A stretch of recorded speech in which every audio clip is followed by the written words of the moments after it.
The Wisdom Podcast is birthed out of the Wisdom blog, a digital healing hub of inspired consciousness, sacred wisdom, and the divine teachings of authentic power, living one's truth, and spiritual, or as we call it, unconditional love. Many of the topics that we cover arise out of my work with clients who have chosen to live their life from a place of self-honesty and truth. And in doing so, they quite naturally began the journey inward, recognizing their authentic self and their capacity for being love, and choosing to live as this in all moments. This is what makes it possible to experience authentic happiness easily. Each episode offers divinely inspired teachings and insight that will show you how to live consciously aware, to access your inner wisdom, and to help you make the best choices towards living a limitless potential. Join me for consciously inspired truth, divine wisdom, and new thought paradigms for living an infinitely abundant and love-filled life, here and now. If you've ever felt a looming dread on Sunday that falls upon you much like clockwork, as your mind anticipates Monday morning, the week ahead, and what you may wish you could avoid, then you likely know all too well what that Sunday feeling feels like. New research showed that an astonishing 81% of people said they experience an elevated sense of anxiety on Sunday in anticipation of the week ahead. 15% of people reported dread first thing Sunday morning, 29% in the afternoon. However, 57% of people reported feeling especially stressed on Sunday evenings.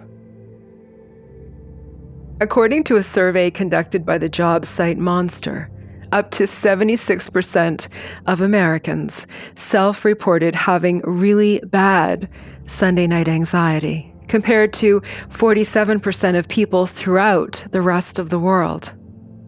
Releasing each episode of this podcast on Sunday evening was a decision inspired by the real phenomena that millions of people experience every week. If you or someone you know has experienced anticipatory anxiety, dread, panic attacks, a depressed mood, or disturbed or restless sleep on a Sunday, wishing that you did not have to go back to school or to work, and a job or a career that is unfulfilling and stressful, and into the grind of another week that leaves your stomach turning with nausea and anxiety, then this episode is specifically for you. Here, I'm going to share the 10 best practices for curing that Sunday feeling. And I'm also going to take it one step further. If you have been struggling in your job, knowing that your current career is not for you, and you either know or are working to figure out what your ideal job looks like, let me help. A little later into the episode, I'll be sharing the 5 questions that will help you define your purposeful life and how to live this in your new career or dream job.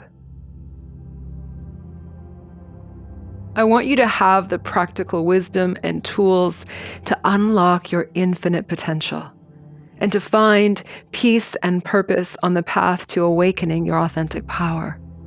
And if this helps most on a Sunday, when you may be feeling a little sad or a lot anxious about your week ahead and what you anticipate, then herein is a proposed cure. Please allow the wisdom within each of these episodes into your heart. Allow these offerings of truth to be your guide and inspiration for living a consciously driven life, for encouraging you to live as your authentic self, and of course, to use the practical tools and teachings, guided principles, and best strategies that I share within each episode for what will be the new and enlightened way in which you live. That Sunday feeling can be described as an internal smoke alarm. It is meant to draw your attention to what is not quite right, of what you may be unsatisfied or unhappy with, and the low levels of sadness or despair that you feel. That gnawing feeling is a reminder for you to take action towards the change you want, even if this may seem difficult. That Sunday feeling may highlight the jarring truth that perhaps you have not made the most of your weekend, of planning and doing what nourishes you, including what chores and household tasks are needed to help you be organized and to have the things in place for your week ahead. For students dreading a return to class on Monday, perhaps you've left your homework in a pile on your desk all weekend, and now your Sunday is consumed with cramming in what you've often told yourself you should have started on Saturday morning. That Sunday feeling could also be because you have to face a teacher who is unkind or unfair, or peers who bully. Perhaps you feel like an outsider in your peer group. I also work with teens who feel the anxiety and dread every Sunday evening, but also on most mornings because of the uncomfortable and unpleasant environment which can affect their ability to study and focus. Life hacking your Sunday blues begins with recognizing when you feel worry and dread about the week ahead, whilst it is still the weekend. Let these 10 best practices tame the ruminating thoughts that are spinning in your mind, causing you to feel anticipatory anxiety about Monday and the upcoming week. And so here are the 10 best practices for curing that Sunday feeling. First, if you've identified that Sunday feeling, the best thing you could do is take positive action to feel better. The first 3 best practices are focused specifically on taking positive action. Your thoughts determine how you feel. If you are dwelling in anticipation of the future, of what has not yet happened and may never happen, you will be experiencing anxiety, fear, and even panic. These powerful emotions will overtake you, and even in the comfort of your home on Sunday evening, you will have created an experience in which your body is reacting to the thoughts of your mind. And you are then in a state of anxiety, fear, and unhappiness. You technically bring on that Sunday feeling by what you tell yourself and believe. Our minds are designed to look for evidence to support what we tell ourselves. If you anticipate a looming workload and much pressure and responsibility, even though you and your boss have a good relationship, as you anticipate what is waiting for you on Monday and the endless demands that are typically made of you, this can easily give rise to an increase in heart rate, rapid breathing, or shortness of breath. More worrisome thoughts, including thoughts of how you will be able to meet these demands, and the feeling of dread as you tell yourself, how will I be able to do this? Or I'll never get everything accomplished. Replaying in your mind situations of the past is also emotionally exhausting. In dwelling on the past, you relive what has already happened and is unchangeable, although your body re-experiences the anxiety and stress immediately, again in the present. By focusing on problems or difficult situations in the past, you are putting yourself into a stressful and panicked state, here and now. The strategy or best practice: be proactive in how you think.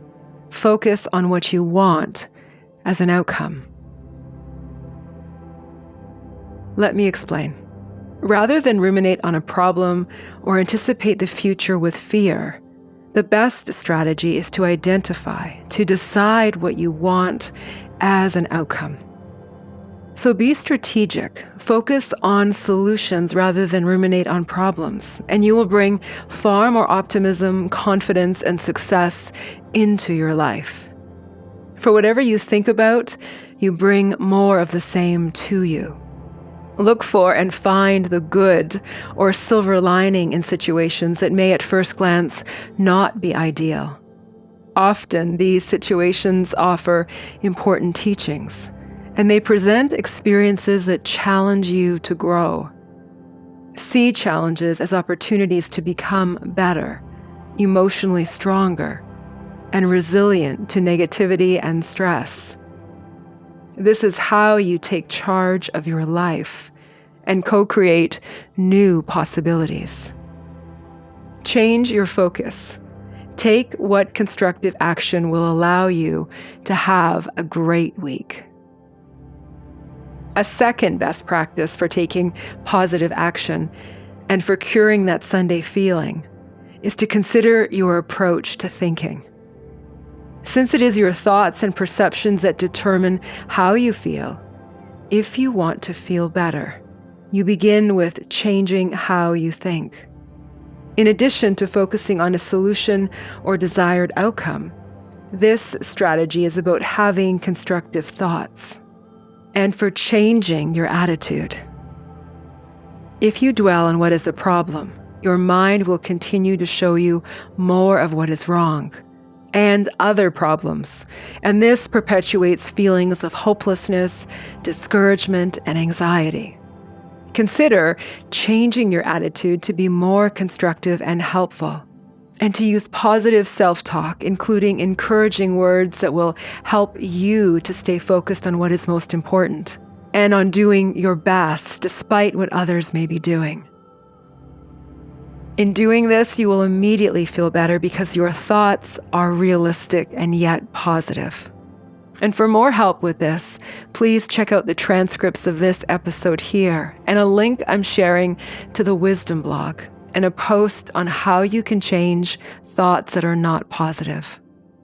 Adopting a new way of approaching challenge will serve you in all places in your life, and especially as you want to cure that Sunday feeling.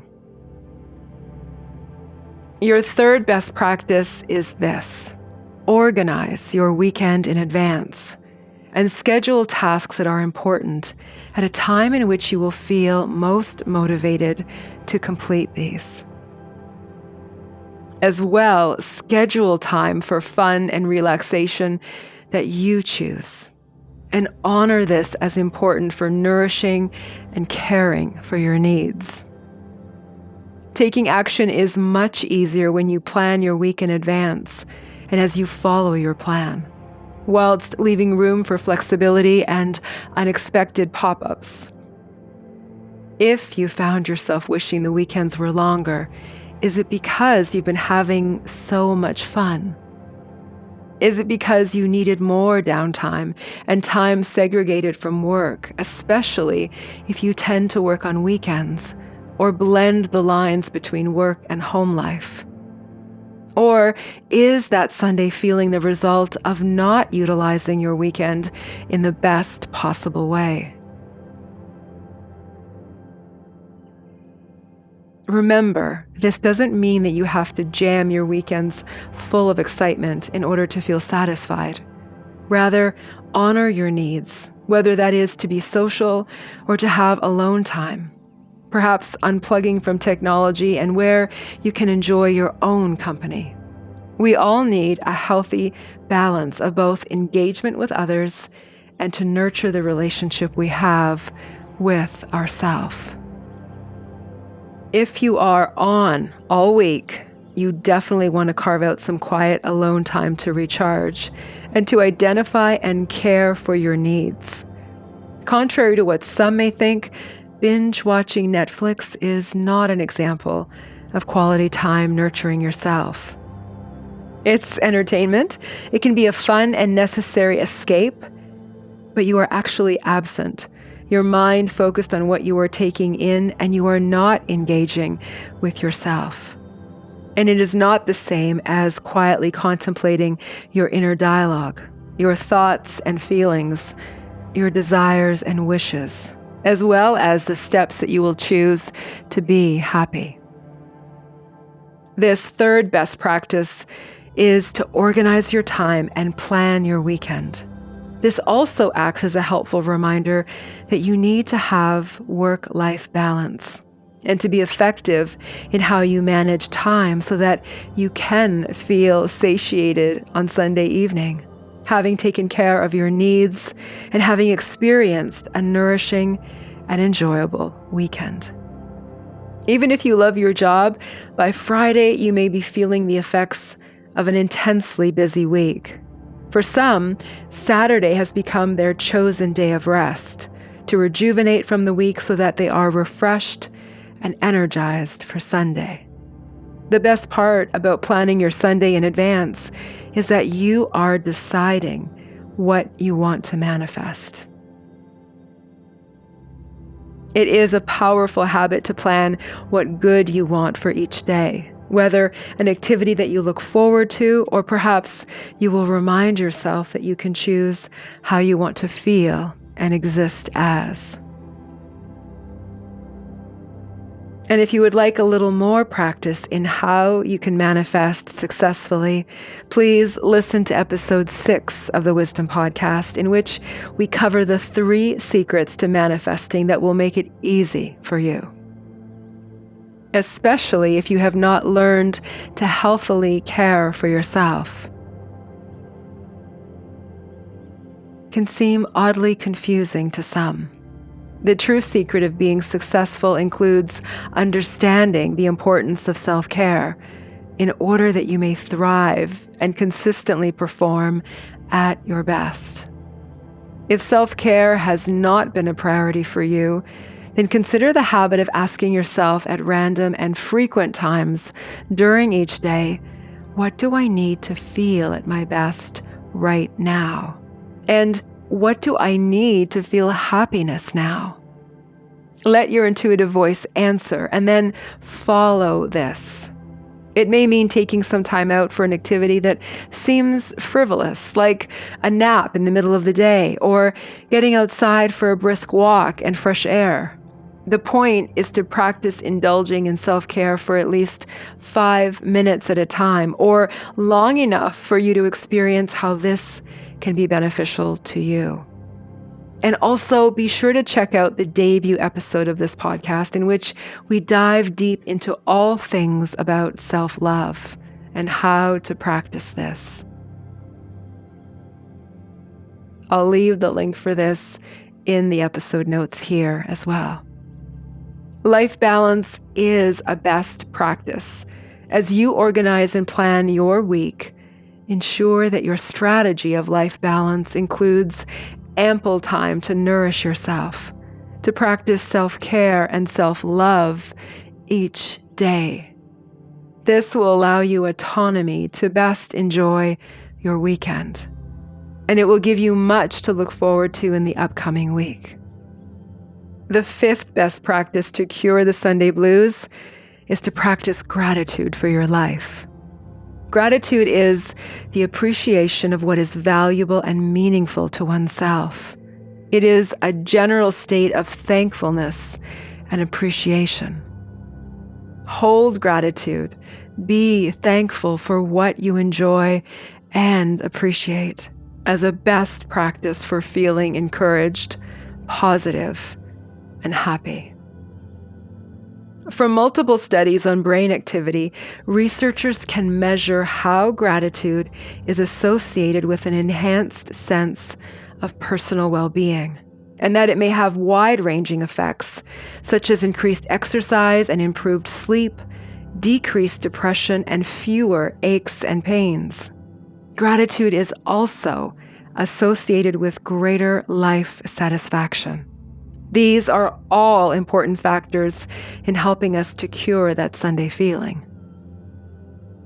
If you find yourself thinking into the week ahead when you really just want to enjoy your weekend, a 6th best practice for curing that Sunday feeling is to practice mindfulness and present moment awareness. Your thinking of the past or future keeps you from enjoying what is right in front of you. Just noticing that you are not present and in the now will help you to refocus your mind instantly. This is a skill that will improve as you practice mindful awareness and as you choose to enjoy the present moment. Taking several deep breaths will immediately bring your attention into this moment. It's a strategy that's simple and so effective. I'm also including a link here in the episode transcripts to the Wisdom blog and a post which gives you the science for why taking deep breaths are so important. The 7th best practice for curing that Sunday feeling is this. Consider talking with a friend or a professional to have support. You may not be surprised to discover that your friends or colleagues dread Mondays and the upcoming week, especially if they perceive their week to be high stress or exceedingly demanding. Talking through your feelings with someone who understands and can offer some advice will be reassuring, and you can focus on discussing helpful strategies rather than the cause of that Sunday feeling, which would only perpetuate you feeling more of the same. If your symptoms persist despite all that you are doing, and after working on these 10 best practices, consider speaking with a professional, including your naturopathic or traditional allopathic doctor. You may wish to rule out other causes of these Sunday blues, such as prolonged or generalized anxiety, or mild or severe depression, and other associated factors, including disruptive sleep. Other stressful life events can exacerbate that Sunday feeling, so it can be helpful to speak with a therapist to have an effective means of addressing and alleviating other difficult life circumstances. I'm someone that you can also come to for help.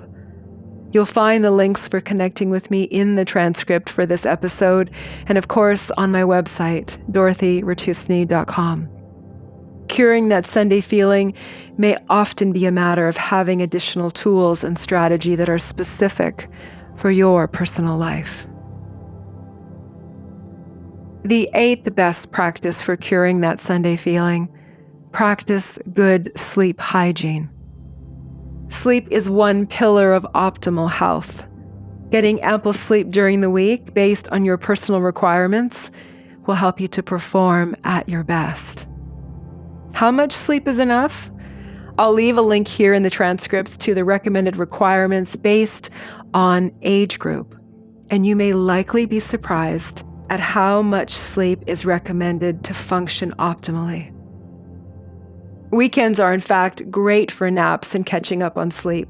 We know that poor sleep habits and restless sleep makes it more difficult to perform at your best.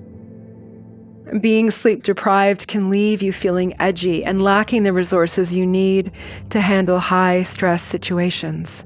And it can perpetuate the use of caffeine and other stimulants as well as sleep medication, rather than relying on the body's natural ability to regulate sleep using good sleep hygiene practices.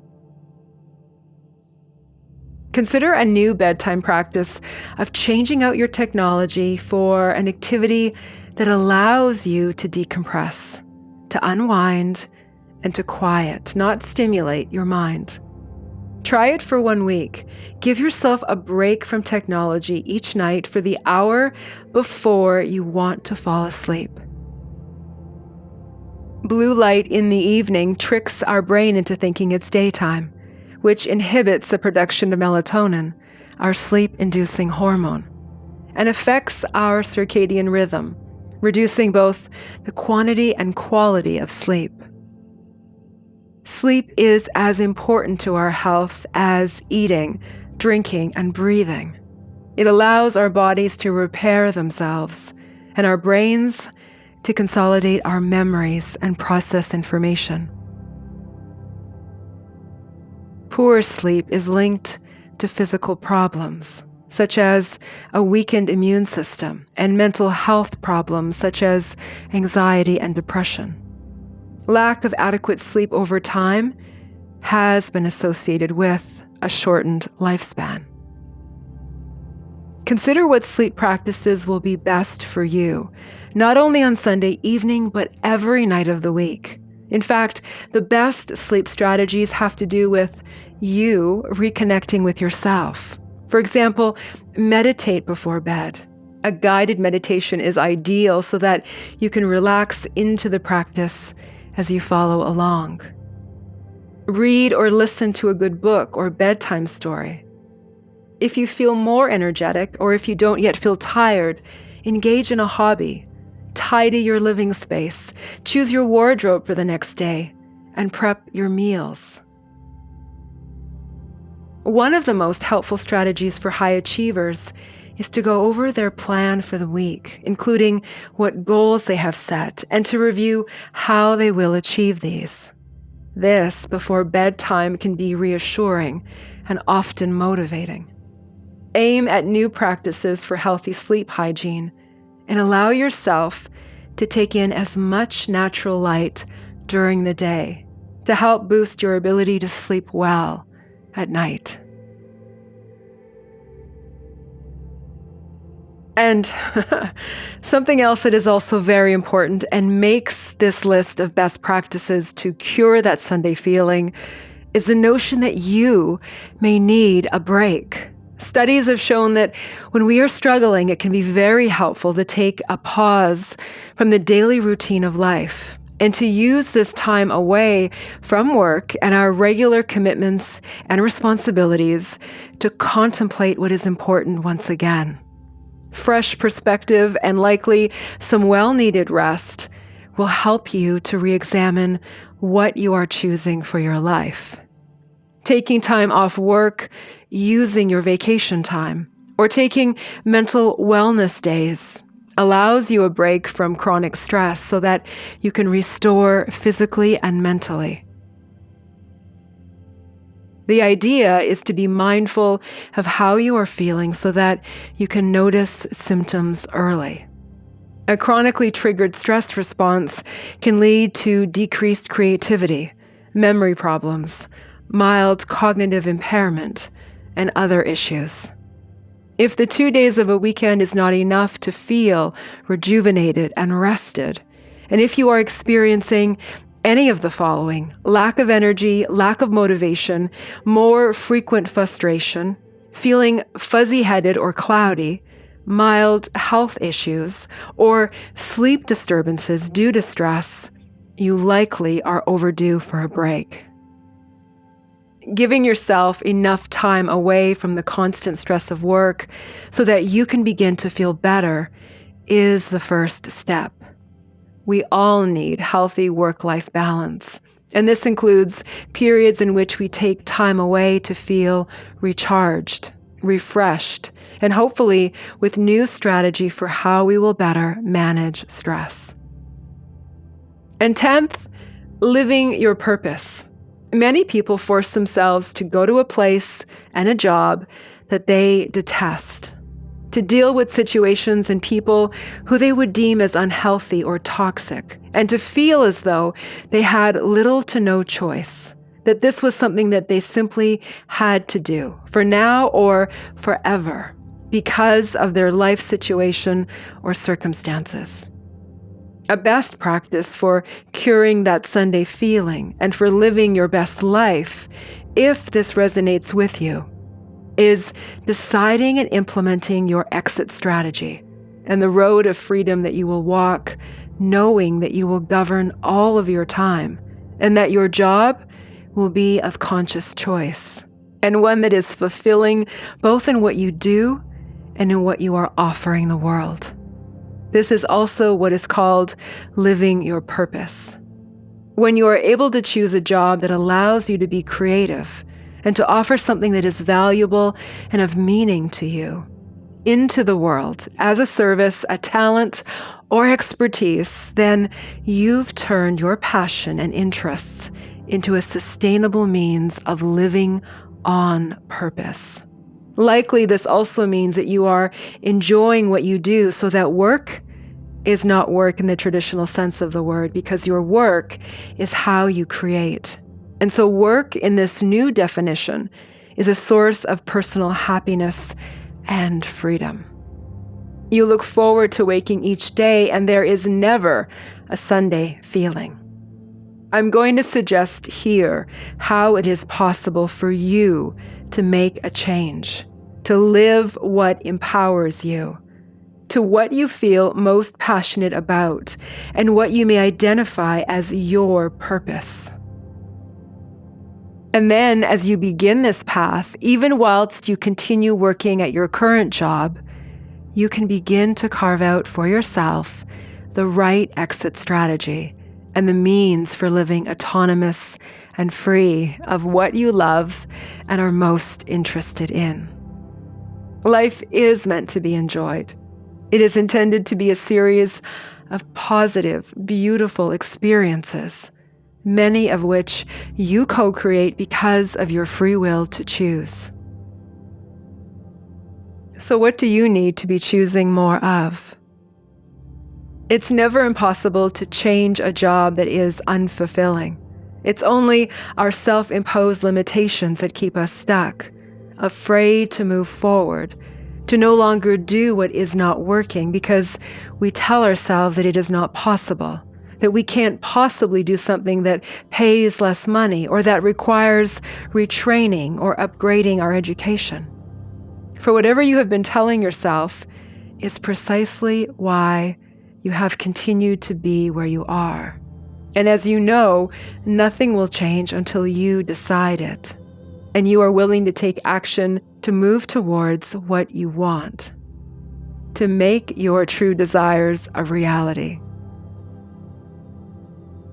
I want you to consider how you can actually do the unthinkable and move into the job and the life that you really want to be living.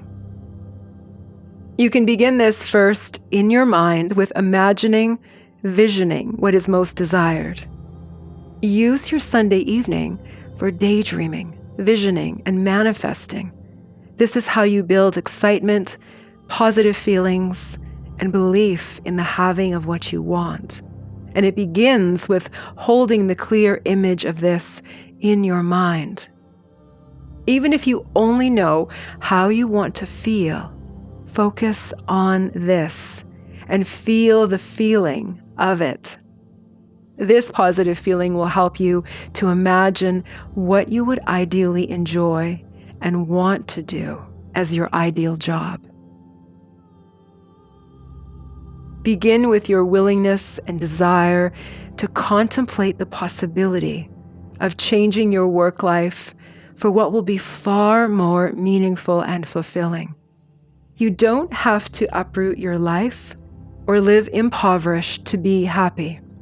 You can take calculated, well thought out steps that will continue to support you and your lifestyle and your family whilst you take steps in the direction of what is most wanted. The freedom to do anything that makes you happier, that allows you to be in alignment with what is your right and best path, begins with your ability to relinquish, release, and let go of whatever you have decided is not working. This could be the job that you hate going to each Monday, or it could be the way in which you are thinking about this job and what attitude and beliefs you hold, which are causing you to feel unhappy. There was a time earlier in my career where I felt a compelling and strong inspiration to write a book on what it means to live one's purpose and how to discover what your unique purpose is in the world. Of course, it was perfect timing that I was also beginning to see more and more clients who were living this same story, many of whom chose a career in a profession that required many years of education, discipline, and even self-sacrifice, because it was not truly something that they wanted to do. As they adopted a lifestyle and many obligations based on the salary that they were now earning, This made it even more difficult to challenge the logic and the belief that it would be a good idea to give this up, to pursue what they really wanted to do, based on knowing that it would affect their bottom line for a time. Any time that you have the feeling, whether it is that bothersome, nagging feeling that eats away at your Sunday because you are anticipating the week and a job you dislike or loathe, or any feeling that reminds you that this is not what you really want to do, that this, whatever this is, that is contributing to your unhappiness, this is so important that you give yourself the permission to listen to this feeling and the inner voice that is yearning for something more, something different. What if you were able to follow your heart when making decisions about everything that has to do with your well-being? Would you easily choose the job that was far more fulfilling and of purpose? We sometimes believe that to do what we love would mean earning less, and even this isn't necessarily true. Remember, it's all about what you believe and what you choose.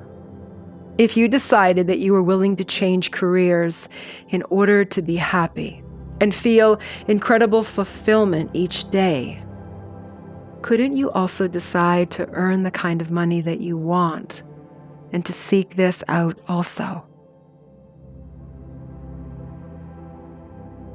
Writing the book, Live Your Life's Purpose, was a way to create a system and a path for my clients to have the necessary tools and practical wisdom for finding belief in their dreams, and for taking the cautionary yet important steps to help them transition from where they were into their dream life. So to help you get started, or to support wherever you are on your journey of transitioning into your dream job, I'd like to share 5 of the questions from my list of 10 that are in the book to help you move towards this incredible ideal. The idea with each question is to brainstorm and record as many answers as you can think of, and that come to mind in picture form. This is your intuitive self offering guidance and help. With your answers, you will see a pattern and an overlap of what becomes a more clear understanding of what would be best suited for you based on your areas of expertise and enjoyment. Feel free to check these answers out in the episode transcript and to invest in the time to record your answers fully. And if you like, you can do them right here along with me, pausing the recording as you answer each question. The first, what do you love and enjoy most outside of your current job? Second, if you already have millions of dollars, and perhaps you do, and did not have to work, what would you do each day and why? Third, if you could no longer work in your career, and yet you would be paid for retraining to do something different, what would you do for a living? Fourth, what do people come to you for help with? And fifth, what are your innate talents and strengths? Brainstorm your answers without judgment, allowing your right brain and your creativity to flourish. Take your answers, and as you review the common themes, notice what comes up more than once. Here you have important and honest data from which to explore what profession or vocation would be best aligned with your calling, your true potential and purpose in this lifetime.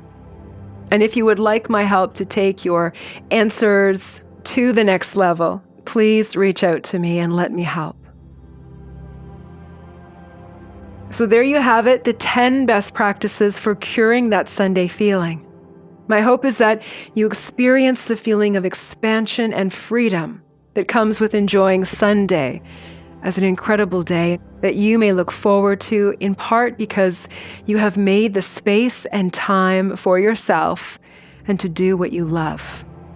Maybe now you've also decided that it's time to look forward to and feel good about every day of your life, because this is how you live life to the fullest. Please use these 10 best strategies not only for curing that Sunday feeling, but as 10 best practices for living empowered and of your highest self. Namaste.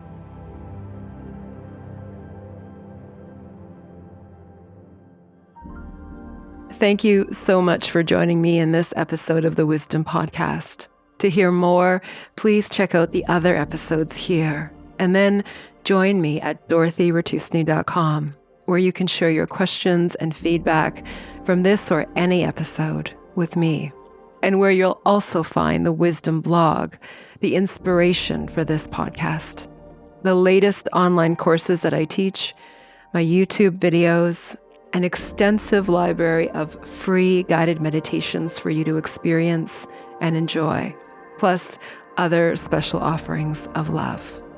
Please also visit me on social media and say hello. Allow yourself to go within, to access your inner wisdom, and to live this. Awaken your authentic power, live your truth, and be love. This is Dorothy. Namaste.